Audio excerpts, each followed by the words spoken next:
নমস্কার। দিন প্রতিদিন অতঃপর আমি ব্লগের নতুন একটি ভিডিওতে আবারও সকলকে স্বাগতম জানাচ্ছি।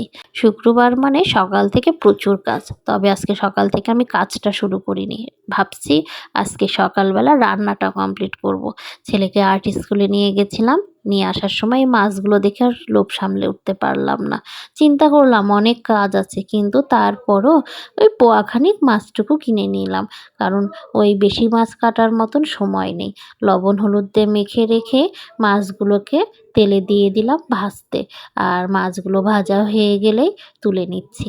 আজকে করব আলু করলা দিয়ে এই ছোট ছোট কাচকি মাছের চচ্চড়ি।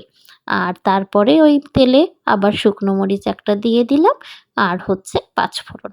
আজ পাঁচফোড়ন দিয়েই এই মাছটা রান্না করব। দিয়ে দিলাম রসুন কোয়াগুলো, পেঁয়াজ কুচি আর কয়েকটা কাঁচামরিচ।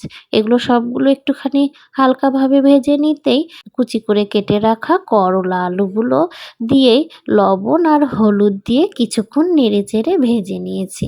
আর তারপরেই একটু আদা বাটা দিয়ে কিছুক্ষণ কষিয়ে নিব। এই মাছ না রান্না করেছি এর আগে আমি আলু পটল দিয়ে, না হলে আলু বেগুন দিয়ে, না হলে শুধু আলু দিয়ে, আবার শুধু অনেকগুলো পেঁয়াজ কুচি দিয়েই এই মাছটা রান্না করা হয়েছে। আবার কখনো বেটে খাওয়াও হয়েছে। কিন্তু এই আলু করলা দিয়ে মাছের চচ্চড়ি রান্নাটা আমার একটা ভাস্তা বউয়ের কাছ থেকে শেখে নেওয়া। আমি ওর বাসায় একদিন খেয়েছিলাম, আমার খুবই ভালো লেগেছে। তারপর থেকে আমি মাঝে মধ্যে এভাবে আলু করলা দিয়ে মাছের চচ্চড়িটা খাই। যাই হোক, কথা বলতে বলতে কী কী মশলা দিলাম সেটা তো বলাই হলো না। খুবই অল্প তেল মশলা আজকের এই রান্নাটা করছি। মরিচের গুঁড়ো দিয়েছিলাম, দিয়ে একটু কিছুক্ষণ কষিয়ে নিয়ে পরিমাণ মতো জল দিয়ে দিয়েছি যে যতটুকু ফুটবে। আর তারপরে ফুটে এলেই দিয়ে দিয়েছি জিরের গুঁড়ো। মাছের চচ্চড়ি তো আমার রান্না হয়ে গেছে। এই কাচকি মাছ কে কীভাবে রান্না করেন অবশ্যই আমাকে কমেন্ট করে জানাবেন। আর আমার পেজের পাশে থাকবেন। সবাইকে ধন্যবাদ। সবাই ভালো থাকবেন, সুস্থ থাকবেন।